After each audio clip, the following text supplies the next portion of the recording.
Oh, what's up guys? It's Woogle with Woogle's Outdoors, and I want to tell you how to stay charged when you're outdoors.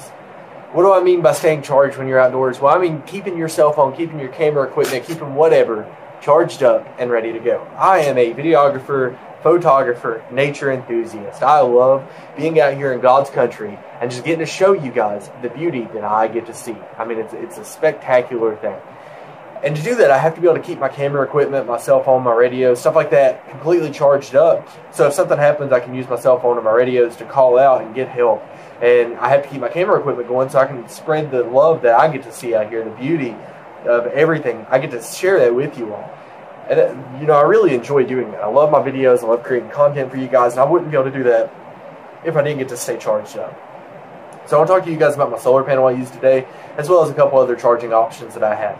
First, I want to show you my Instapark solar panel. You can get them at www.instapark.com. I'll leave a link in the description below, as well as on the screen right here. But first, before you go to that link, I want you to check this out. This is a 3-panel solar panel that folds up pretty tiny, as you can see here.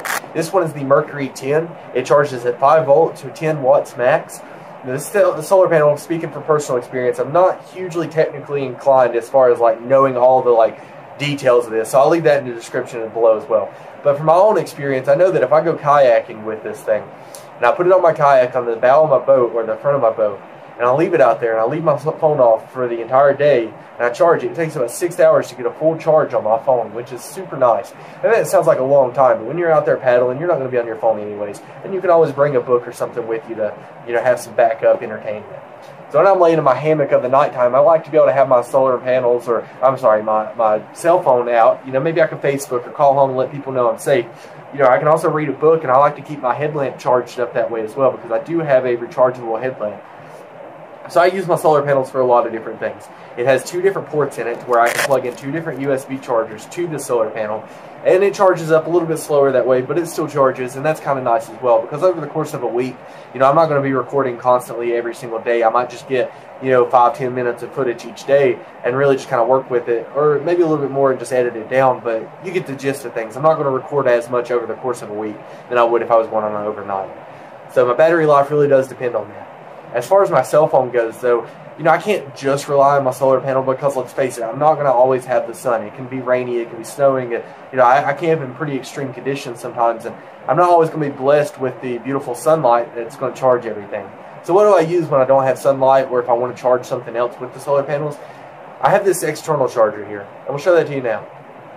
External chargers are a great thing to have, mostly because you have a free battery pack at your very hands here. A solar panel can take a little while to charge. These things charge very quickly, if you get the right ones, of course. And that's where I'm going to warn you. Stay away from knockoff brands. Do not get the Japanese-made or Chinese-made battery packs. Now, I'm not saying all of them are bad. I'm just saying the majority of them suck. I bought some off eBay. I bought some off Amazon. And they're off brands, and they absolutely suck. You can even get them in Walmart, and they suck. And the ones I'm talking about are the ones that just like a completely made-up brand name that you've never even heard of before. It doesn't have a good reputation. These things are good to look up before you buy, of course. And, when you buy it, it will say it's got like 75,000 mAh, which is a ridiculous amount, right? And you would think, oh man, I could get like 12 charges off this thing. Well, you get it home, it doesn't even weigh half a pound.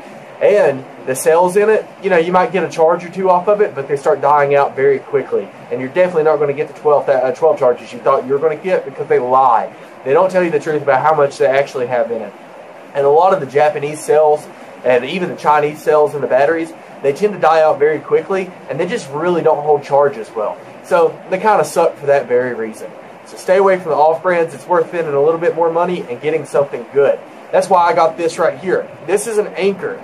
Anker is one of the top brands, and I love Anker. I'm not sponsored by Anker, not at all. But I will always represent Anker as being one of the best battery brands that I can buy, because they've done me so well. This one right here is a 30,000 mAh charger. All the details will be left in the description below as well. But with the Anker brand, or this one here in specific, I've noticed I can get 6 charges to 7 charges off of it. And a lot of the times, that's while my phone is turned on. So that's incredible. It may weigh a little bit more than what you're expecting.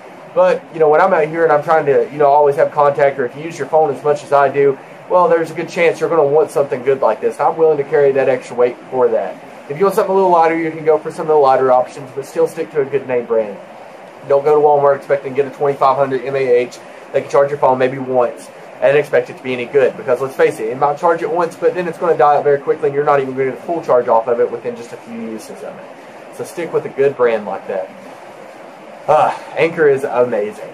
So that's why I always go for the external chargers as well as the solar panels, and I use these both because they work so well for me. I want to know what you guys use as well, so make sure to go in the comments below and leave a comment and tell me what you guys like to use as your external charging cords as well. But that's it, guys. Thank you guys for watching. This has been Woogle with Woogle's Outdoors, and I'm telling you, stay charged up while you're outdoors, stay safe, and enjoy that hike. Enjoy the outdoors that we are blessed with. Peace out, guys.